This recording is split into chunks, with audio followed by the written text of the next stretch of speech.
जय सिया राम। मैं आचार्य राजेश श्री राम जन्मभूमि अयोध्या से। प्रिय दर्शकों, ऊर्जा, उत्साह, शक्ति, साहस, पराक्रम, लड़ाई झगड़ा, वाद विवाद, क्रोध, अहंकार, हथियार आदि के कारक ग्रह भूमिपुत्र मंगल 16 जनवरी से पृथ्वी तत्वीय राशि मकर राशि पर गोचर करना प्रारंभ करेंगे, जहां पर वो 23 फरवरी 2026 तक विराजमान रहेंगे। भूमिपुत्र मंगल का पृथ्वी तत्वीय राशि मकर राशि पे गोचर करना, जो कि उनकी उच्च राशि है, कन्या राशि के जातकों के लिए कैसा परिणाम लेकर के आई है, इसी पर आधारित हमारा वीडियो है।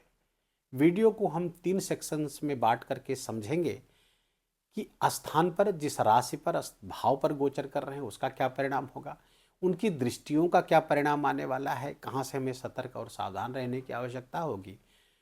तो सबसे महत्वपूर्ण उसमें यह भी होगा कि 3 नक्षत्रों पर गोचर करते हुए मंगल किस तरह का परिणाम देंगे। वीडियो आपके चंद्र राशि पर आधारित है। यदि आपको अपनी चंद्र राशि नहीं पता है तो अपने प्रचलित नाम के आधार पर इस वीडियो को देखकर लाभ उठा सकते हैं। कन्या राशि के जातकों के लिए मंगल अष्टम स्थान के स्वामी होते हैं और पराक्रम स्थान के स्वामी होते हैं।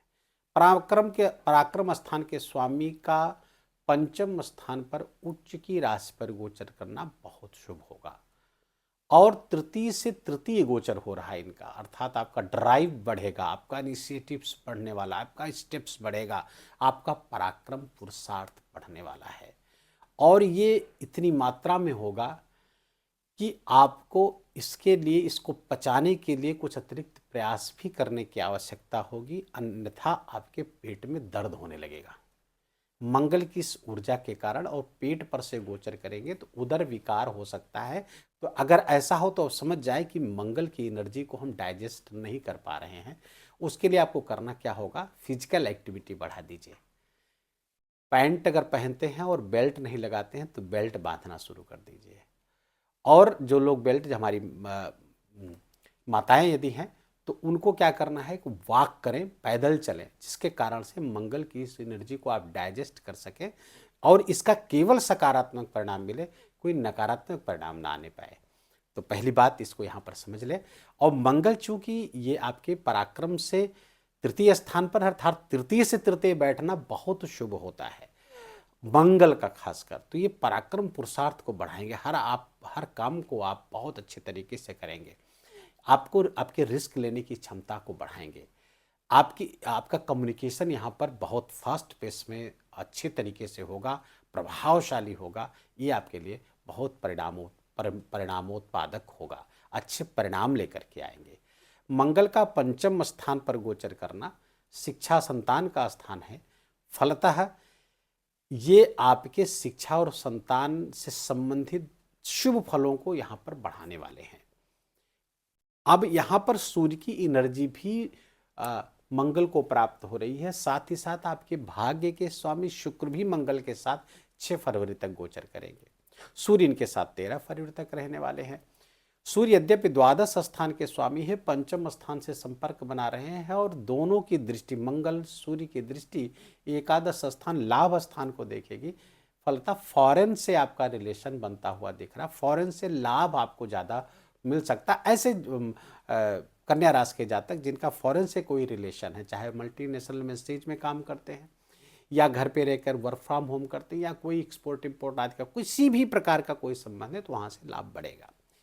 हो सकता है जो लोग कन्या राशि के जातक बाहर जाना चाहते हैं, खासकर शिक्षा को लेकर के, पढ़ाई लिखाई से लेकर के, उनको लाभ मिलेगा। अगर ये आपकी संतान फॉरेन से जुड़ी हुई है, उससे भी आपको विशेष लाभ प्राप्त होता हुआ दिख रहा है, इच्छाओं को पूर्ण करते हुए दिख रहे हैं।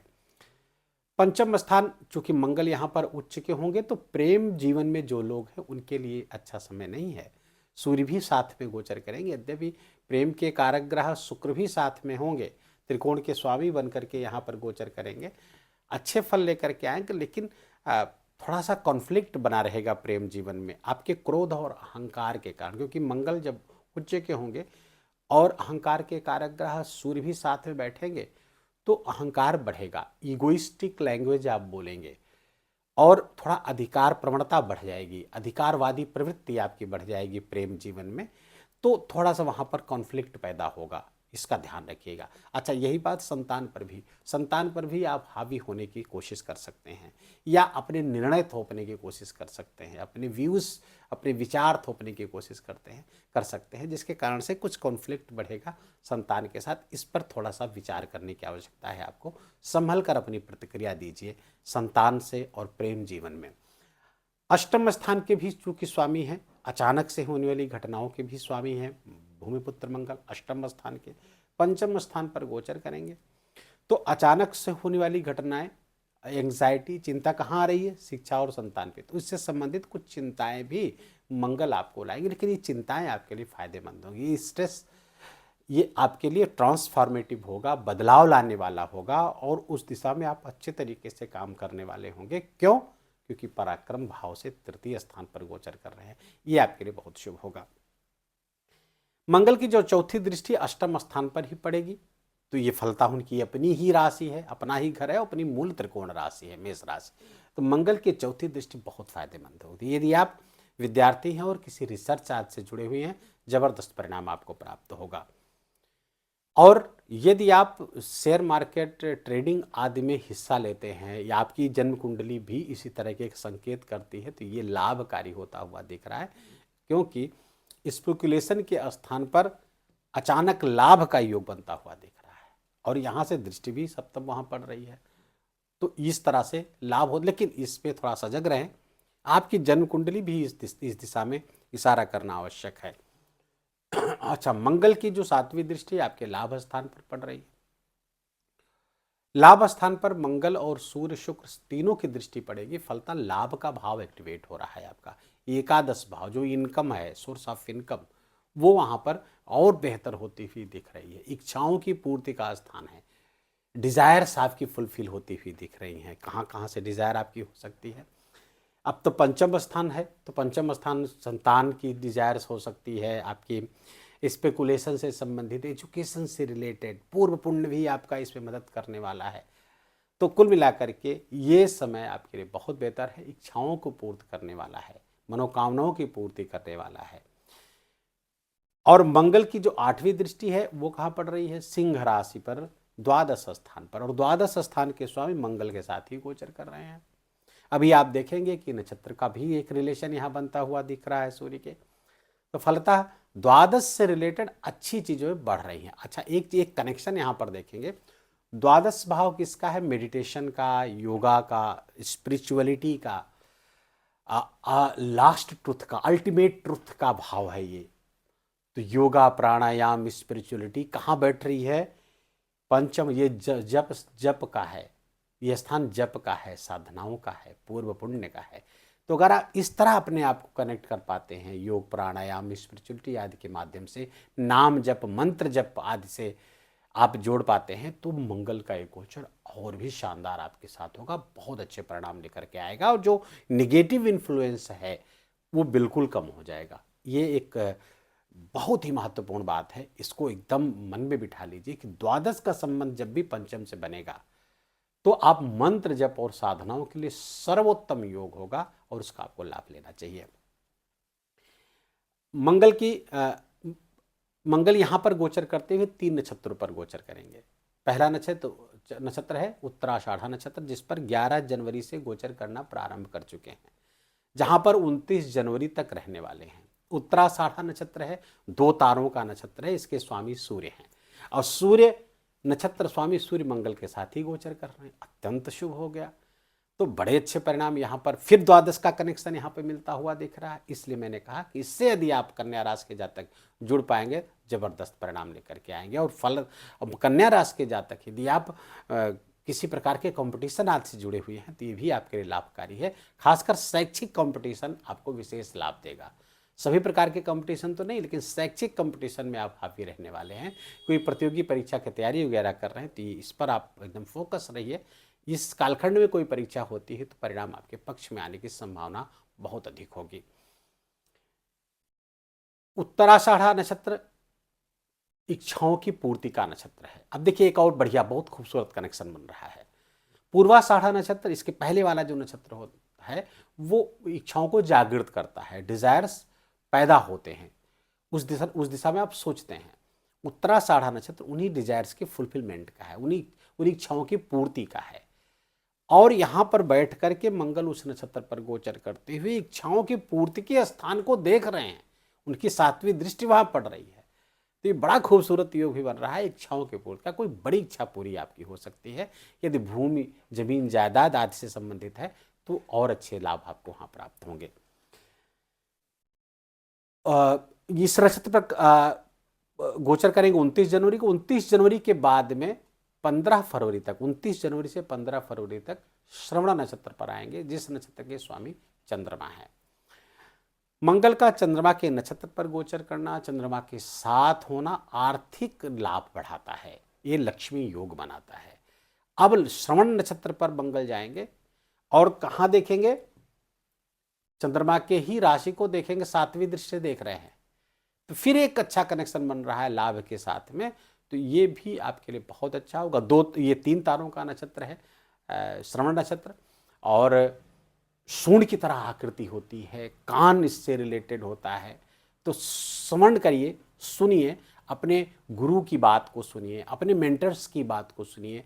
इस क्षेत्र में, जिस क्षेत्र में आप काम करते हैं, उस क्षेत्र के जो अनुभवी लोग हैं उनके अनुभव से लाभ लेकर के हुए, उनके अनुभव पर काम करते हुए, उनके अनुभव को ग्रहण करके अगर आप काम करते हैं तो लाभ आपका बढ़ जाएगा श्रवण नक्षत्र में 29 जनवरी से 15 फरवरी तक। ये भी आपके लिए लाभकारी है। आर्थिक समस्याओं से मुक्ति पाने का समय होगा श्रवण नक्षत्र में। 15 फरवरी से लेकर के 3 मार्च तक धनिष्ठा नक्षत्र पर मंगल गोचर करेंगे, जिसके स्वामी वो स्वयं होते हैं।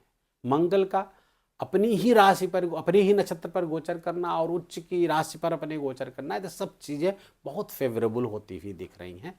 ये भी आपके लिए बहुत लाभकारी है। धनिष्ठा नक्षत्र पर मंगल गोचर करते हुए मंगल की एनर्जी बहुत बढ़ेगी, लेकिन ध्यान रहे मंगल वर्तमान में कंबस्ट चल रहे हैं, अस्त चल रहे हैं।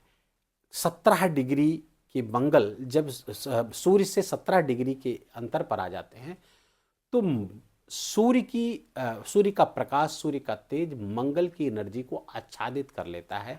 मंगल की एनर्जी उसी तेज और प्रकाश में सूर्य के विलीन हो जाती है। तो कंबस्ट हो जाने के कारण उनकी ऊर्जा मंद पड़ जाती है। अब मंगल की उस ऊर्जा को, उस एनर्जी को चैनलाइज करने के लिए शास्त्रों में हमें उपाय बताए गए हैं। उन उपायों को करने से मंगल की एनर्जी को हम चैनलाइज कर पाएंगे, उभार पाएंगे, एक्टिवेट कर पाएंगे, जिससे मंगल के इस गोचर का हमें बड़ा सर्वोत्तम लाभ मिल पाएगा। क्या उपाय करें? तो सबसे पहले मंगल के बीज मंत्रों का जप करें। ओम क्राम क्रीम क्रौम सह भौमाय नमः, पहला मंत्र। दूसरा मंत्र है ओम अंग अंगारकाय नमः। तीसरा पौराणिक मंत्र है महर्षि वेदव्यास द्वारा रचित, वो है धरणी गर्भ संभूतम विद्युत कांत समप्रभम कुमारम शक्ति हस्तम च मंगलम प्रणमाम्यहम। बड़ा खूबसूरत मंत्र है, मंगलदेव बहुत प्रसन्न होते हैं इस मंत्र से। तो इन तीनों में से किसी भी एक मंत्र का आप आश्रय लीजिए और अधिकाधिक जपिए। मैं नहीं कहूँगा तीनों जपिए या इसमें से कोई 2 जप, नहीं, कोई एक आप जो आप सुविधाजनक आपके हो उसको अधिक बार जपिए, ज़्यादा से ज़्यादा जपिए, कम से कम 108 बार, इससे अधिक जितना जप पाएँ, अधिकस्य अधिकम फलम। उससे आपकी मंगल की ऊर्जा को आप बहुत अच्छी तरीके से चैनलाइज कर पाएंगे, नंबर 1। दूसरा, मंगल के जो प्रतिनिधि देवता हैं वो हनुमान जी हैं और कार्तिकेय स्वामी हैं। इन दोनों में से जिनमें भी आपकी आस्था हो उनके मंदिर जाएं, उनके मंत्रों का जप करें, उनके स्तोत्रों का पाठ करें। जैसे हनुमान जी है तो हनुमान चालीसा आदि का पाठ करें, सुंदरकांड आदि का पाठ करने से बहुत अच्छी एनर्जी आपको मिल पाएगी मंगल की। मंगलदेव प्रसन्न होंगे और मंगल की शुभता आपके जीवन में इस कालखंड के दौरान बड़े क्रांतिकारी बदलाव लेकर के आएगी। वीडियो के ही विराम देंगे। वीडियो अच्छा लगा हो, आपके काम का लगा हो, मेरा बोलना आपका सुनना दोनों सार्थक हुआ हो तो कृपा करके इस वीडियो को लाइक करिएगा, अपनों के साथ शेयर करके उनको भी इसका लाभ दीजिए। कमेंट में जाकर के जय सिया राम लिखना बिल्कुल भी मत भूलिएगा, मेरा विशेष निवेदन, विशेष आग्रह आपसे। वीडियो से संबंधित कोई बात समझ में ना आई हो तो उसे कमेंट करके आप पूछ सकते हैं, देर सवेर हम उसका उत्तर अवश्य देंगे। चैनल पर नए हैं तो इसको सब्सक्राइब कर लीजिए, बेल आइकन की घंटी दबा लीजिए। प्लीज़ अपना बहुत बहुत ख्याल रखिए। जय जय सिया राम।